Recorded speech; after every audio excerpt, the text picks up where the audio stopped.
کو صاف بتانا چاہتا ہوں کہ آپ کی اینٹ کا جواب ہم پتھر سے دیں۔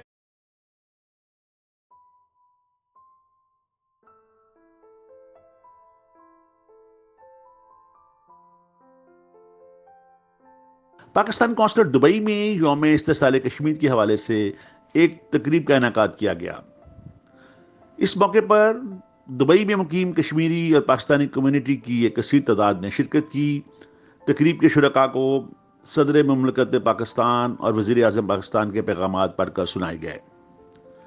تقریب سے خطاب کرتے ہوئے کشمیری رہنماؤں اور کمیونٹی کے اراکین نے 5 اگست 2019 سے بھارتی قابض فورسز کی طرف سے بھارتی غیر قانونی مقبوضہ کشمیر میں یک طرفہ غیر قانونی اور انسانی حقوق کی سنگین خلاف ورزیوں کی شدید الفاظ میں مذمت کی۔ انہوں نے کشمیر کاس کے لیے بھرپور حمایت کا اعادہ کرتے ہوئے اس عزم کا اظہار کیا کہ مقبوضہ کشمیر کے لیے اپنی جدوجہد جاری رکھیں گے۔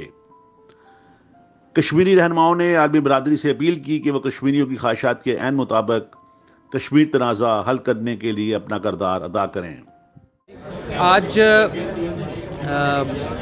مکمل 2 سال سے کشمیر جو ہے وہ انڈیا کے آرٹیکل 370 اور 35A کے ایبروگیٹ ہونے کے بعد ایک دنیا کی سب سے بڑی جیل بنی ہوئی ہے۔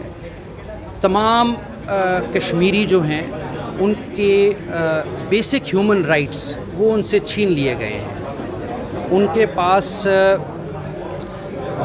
ایون ان کو مسجدیں جانے سے روکا جاتا ہے، نماز پڑھنے سے روکا جاتا ہے۔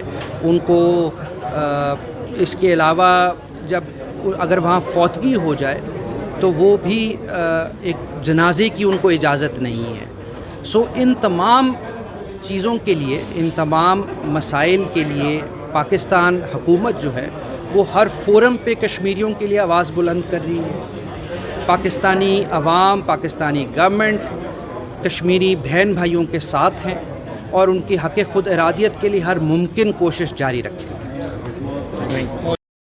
سمجھتے ہیں کہ سفارتی سطح پر اس مسئلے کا حل ہر حال میں ہونا چاہیے۔ ہمیں دنیا میں دوست بنانے ہوں گے، ہمیں اقوام متحدہ میں ایک مضبوط قسم کی پالیسی دینی ہوگی، وہاں پہ جانا ہوگا اور ہمیں کام کرنا ہوگا۔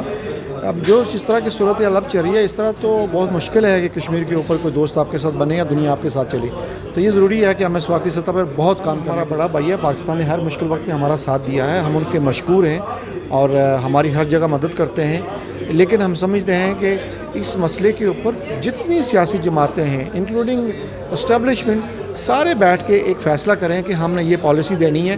یہ جو الگ سیاسی جماعت اور الگ اسٹیبلشمنٹ کے الگ فیصلے آ رہے ہیں اس سے ذرا کشمیر کو نقصان پہنچ رہا ہے۔ پاکستانی عوام کے ہم شکر گزار ہیں، وہ ہمارے ہر مشکل وقت میں ہمارے ساتھ کھڑے ہیں، اب بھی کھڑے ہیں، ہم ان کے مشکور اور شکر گزار ہیں۔